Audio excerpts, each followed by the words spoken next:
안녕하십니까? 원양이정의 명리산책. 오늘은 120강 특수 일주 자체 구성격. 이 특수 일주라고 한다면 일주가 다른 보편적이지 않고 특수한 경우를 말하는데요. 육식갑자가 있지 않습니까?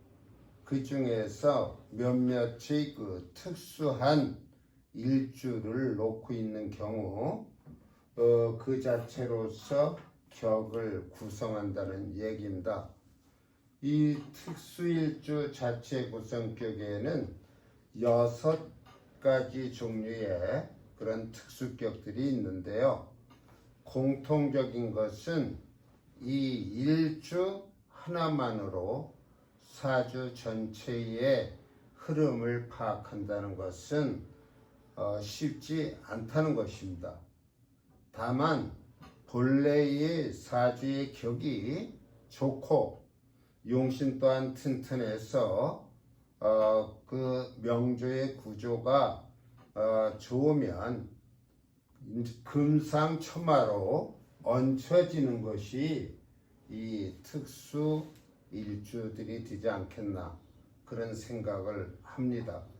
그러니까 제가 이러한 특수 일주들을 여러분에게 강의해 드리는 이유는 특수격에는 많은 그 조건에 따른 격들이 있습니다.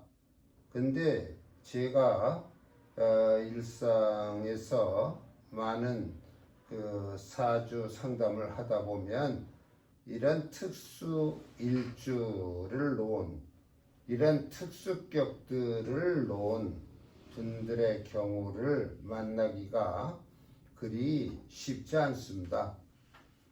그래서 자칫하면 특수격을 놓치기 쉬운데요. 그럴 때에는 내격으로 들어가서 판단을 해도 큰 오차가 없는 경우가 많습니다.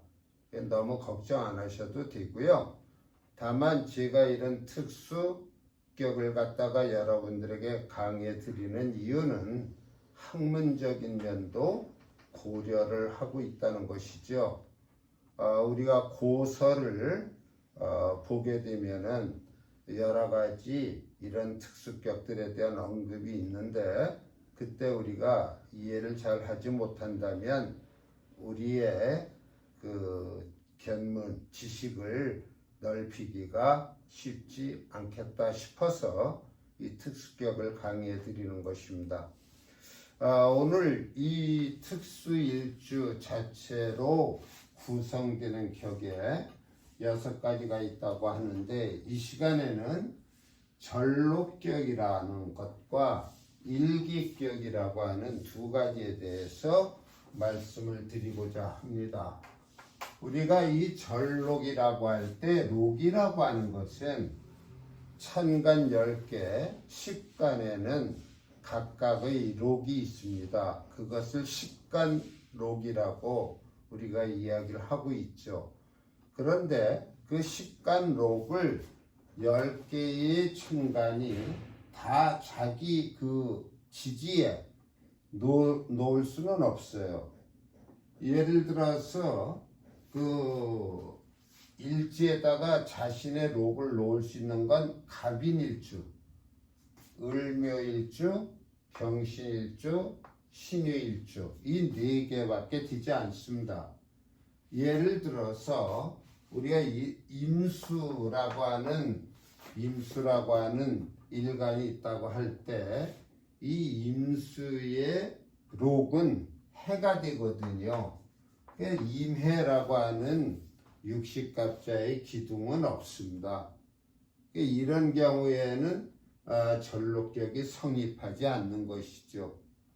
그래서 그러한 경우를 빼고 나면은 결국은 전록격에 해당되는 것은 갑인, 을묘, 병신, 신유 이 4개밖에 되지 않습니다. 대체로 전록격을 놓게 되면은 우리가 흔히 이야기를 하기를 삶에 있어서 부와 귀함, 부귀를 누린다고 해요. 그런데 명조의 구조가 원만치 못하면은 아무리 전록격이라고 해도 삶의 부귀와는 거리가 멀 수밖에 없고요. 이 꺼리는 게 있어요.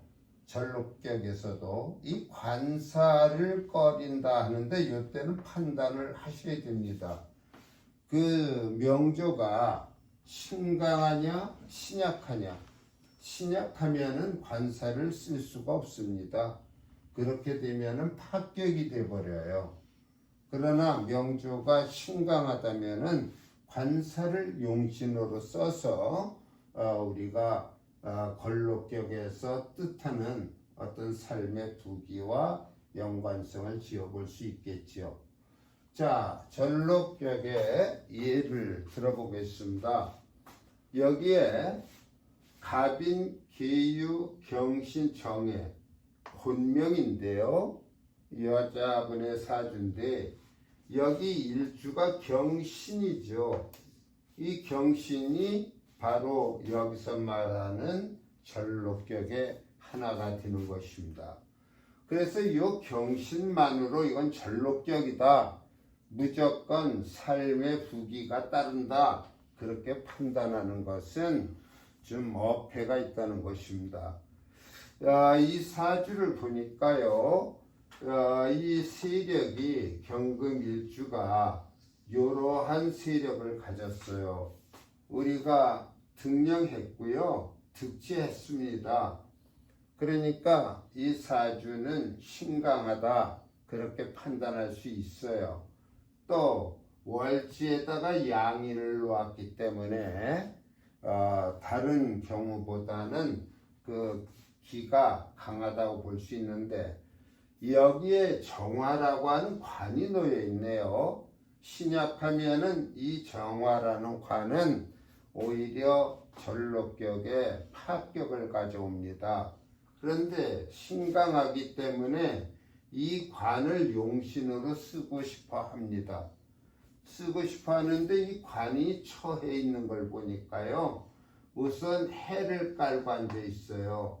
해는 수국화 돼서 이게 살지가 되는데요. 살지가 되니까 자체의 뿌리는 해에다 내리기 어렵고요. 천상 이 여기에 있는 인에다가 뿌리를 내리게 됩니다. 목생화하고 여기다 뿌리를 내리게 되는데 이 인이 온전치 않습니다. 여기에 신금과 인신충이 돼서 이 정화의 뿌리는 탐탁치 않아요. 그러니까 이 관은 약하다는 얘기입니다. 관이 약하면은 이 곤명이 있지 않습니까? 관이 부실해져요. 관이 부실하다는 얘기는 남편 덕이 없다는 얘기입니다. 남편이 제 능력을 발휘하기가 어렵다 하고 볼 수 있어요. 그 다음에 이렇게 관이 제 역할을 못하면 본인 경금 자신은 록을 상실합니다. 남편이 열심히 일하고 또 의식주의 바탕을 이루어줘야 하는데 관이 지부시를 못하기 때문에 이 록이 형성되기가 어렵고 오히려 본인 자신은 독수공방하거나 또는 젊은 시절에 결혼을 빙자한 그런 사기에 걸려서 인생의 곡절을 겪게 되는 것입니다. 그래서 이 사주는 관이 오히려 없는 것만 못하다, 그렇게 볼 수가 있고요. 이 두 번째에는 신유라고 하는 여기에 놓여 있듯이 전록격을 형성하고 있습니다. 그 다음에 여기에도 오중에 정화라고 하는 관이 있는데요. 이 신금일주의 세력을 보니까 이렇게 지지에다가 신유술이라고 하는 방학국을 놓고 있어요. 사주가 신강합니다. 그런데 여기 오중의 정화 또한 약하지 않는가 하고 생각할 때 우선 천간에서 목생화를 해주고요. 그 다음에 여기 오와 이 연계에 있는 술이 합을 해서 오술로 제법 관의 역할을 제대로 할 수 있는 그러한 정화가 되겠습니다. 이때 이 정화가 이 사주의 용신이 됩니다. 신강하지 않습니까? 신강하니까 관을 충분히 용신으로 쓸 수 있는 것이죠. 그래서 사법고시에 합격을 하고 지금 법조계에서 근무를 하고 있습니다. 자, 이럴 때 이 신유가 전로격을 이뤘기 때문에 이러한 것이 이루어졌다기보다는 명조 자체가요 좋아요. 신금일주가 신유술 방학국을 놨으면은 사실상은 우리가 종역격도 될 수 있는 거 아닙니까? 그러나 종역격으로 놓고 보면은 여기에 이 화가 방해가 되기 때문에 종역격은 되지 않습니다. 여하튼 간에 이러한 삼합이나 방학국을 깔고 있게 되면은 뿌리가 튼튼하고 또한 이 신금이 제 역할을 다 할 수 있는 그러한 명조가 됩니다. 자, 이렇게 해서 전록격의 예를 들어봤습니다. 여기에 뭐 갑인이나 을묘 이러한 경우도 똑같이 해석을 하시면 됩니다. 그 다음에 이제 특수일주 자체 구성격에서 그 두 번째 일기격이라고 합니다. 일지에다가 천을기인을 놓고 있는 경우에요. 근데 이때 이 천을일지에다가 천을기인을 놓을 수 있는 것도 육식갑자 중에서 4개의 경우만 해당됩니다. 그래서 계묘, 계사, 정유, 정해, 일주일 때 우리가 일기격이다 이렇게 얘기를 할 수 있는데요.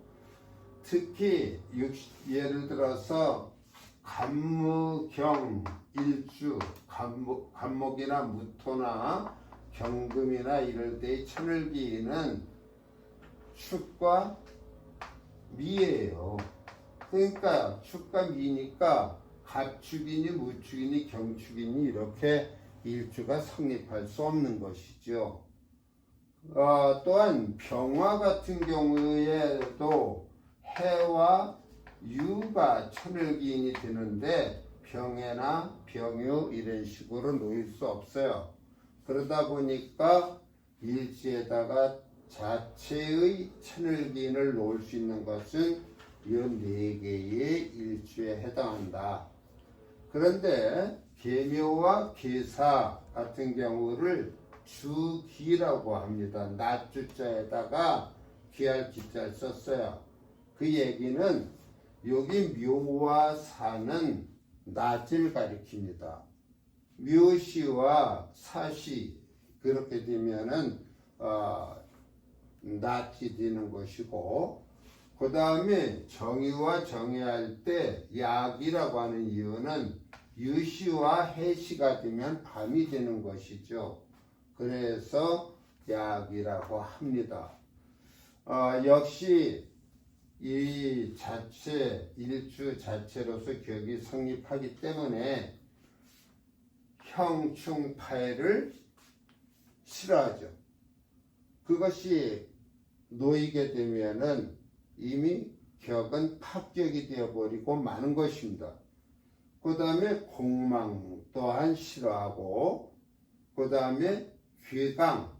이 괴강이라고 하는 것은 진과 수를 괴강이라고 하는 것입니다. 그래서 이 괴강이 놓이는 것도 싫어해요. 일기격이 되면은 성품이 인자하다. 그 다음에 덕망이 있다. 또는 귀인의 운명을 살아간다. 굉장히 좋지요. 그러나 역시 일주 자체만으로 판단하는 것은 오류를 범할 수 있습니다. 여기 예를 들었어요. 신유, 신축, 정유, 병호인데요. 정유가 바로 일기를 나타내죠. 정화의 천을기인입니다. 역시 유금이기 때문에 야기에 속하고 결국은 이 사주의 풀이를 본다면 정화일주가 이 밑에다 이렇게 금국을 놓고 금의 세력이 이렇게 강하네요. 정화의 세력은 여기 병호가 전부가 되는데 이렇게 되면은 재다 신약기가 있어요. 대체로 이러한 경우에는 공급 생활을 해야 됩니다. 자기가 사업을 한다든지 할 때 그 많은 재를 감당하기 어려워요. 그래서 대학 교수로서 존경을 받고 청렴하게 살아가는 그런 사주인데 이 자기가 재가 많아서 재를 탐내다가는 오히려 불명예를 안게 되는 것입니다. 그 다음에 여기 사주를 보니까요. 계수 일주가 계묘를 놨어요. 일기격이 뒤지요. 그리고 세력을 보니까 이렇게 된다고 볼 수 있습니다. 그러니까 계수가 온통 물바다가 돼서 강하죠. 그리고 여기 묘가 있어요. 그래서 수생목으로 설기가 돼줘야 되겠고, 또한 이 묘는 여기 술과 합의돼서 목에서 화로 기가 잘 설기가 되고 있습니다. 계수일주가 흔히 직업군에서 본다면 법조계 쪽에서 근무하는 사주가 많습니다. 대개 우리가 임수나 계수 수일주들은 머리가 총명하다, 뭐 대체로 그런 이야기를 하지 않습니까?